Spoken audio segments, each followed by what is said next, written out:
ત્યારે ખરેખર જે લોકો પર આફત આવી છે એને આફત સામે લડવાની ભગવાન શક્તિ આપે, ભગવાનના ચરણોમાં પ્રાર્થના કરીએ છીએ. સાથે જ જે કૃષિ મંત્રીએ જાહેરાત કરી છે કે જે ખેડૂતોને નુકસાન છે, સુરેન્દ્રનગર જિલ્લા સહિત જે જિલ્લાઓમાં અને જે તાલુકાઓમાં ખેડૂતોને નુકસાન છે એ નુકસાનીનો સર્વે કરવામાં આવશે, આવી જાહેરાત કૃષિ મંત્રી દ્વારા કરવામાં આવી છે.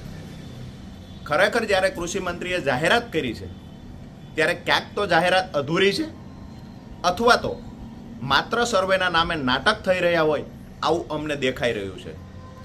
ખરેખર જે ખેડૂતોએ નુકસાન છે એને ક્યાં અરજી કરવાની, ઓનલાઈન અરજી કરવાની કે ઓફલાઈન અરજી કરવાની, કોના સુધી ખેડૂતોએ વાત પહોંચાડવાની કે મારે ખરેખર નુકસાન છે, આ કોઈ જાહેરાતમાં વાત કરવામાં નથી આવી.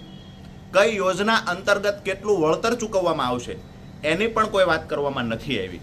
વર્ષો પહેલાં એસડીઆરએફના ધારાધોરણ મુજબ જે 6,800 પ્રતિ હેક્ટર ચૂકવવામાં આવતા અને જે ખેડૂતોની મશ્કરી કરવામાં આવતી, ખરેખર વર્ષો બાદ પણ એ જ ધારાધોરણ મુજબ વળતર ચૂકવવાના છે કે કેમ એની પણ ચોખવટ કરવામાં આવી નથી.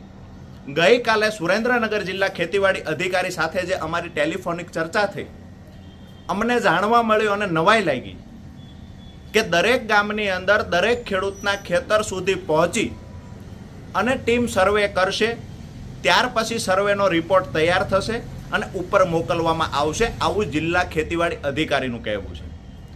અમે બહારથી કોઈ સર્વે માટે ટીમ બોલાવવામાં આવી નથી અને સ્થાનિક ટીમ છે એ ટીમ હું દાવા સાથે કહી શકું કે 1 વર્ષ સુધી કન્ટિન્યુ સર્વે કરે તો પણ દરેક ખેડૂતના ખેતર સુધી આ ટીમ ન પહોંચી શકે.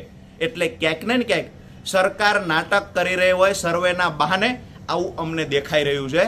અમારી નમ્ર વિનંતી છે ગુજરાત સરકારને અને માન્ય કૃષિ મંત્રીશ્રીને કે તાત્કાલિક ધોરણે સુરેન્દ્રનગર જિલ્લા સહિત સૌરાષ્ટ્રમાં, ઉત્તર ગુજરાતમાં અને દક્ષિણ ગુજરાતમાં જે વિસ્તારમાં ખરેખર ખરીફ પાકને મોટા પ્રમાણમાં નુકસાન થયું છે, સાથે જ બાગાયત પાકમાં પણ નુકસાન થયું છે. હવે નુકસાનનું ભરપાઈ સરકાર કરી શકે એમ નથી, પણ કમસે કમ ખેડૂતને રાહત મળે એના માટે પ્રતિ એકર 20,000 રૂપિયાની સરકાર જાહેરાત કરે.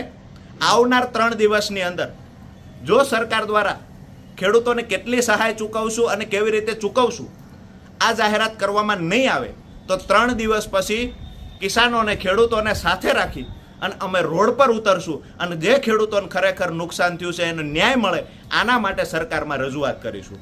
આભાર.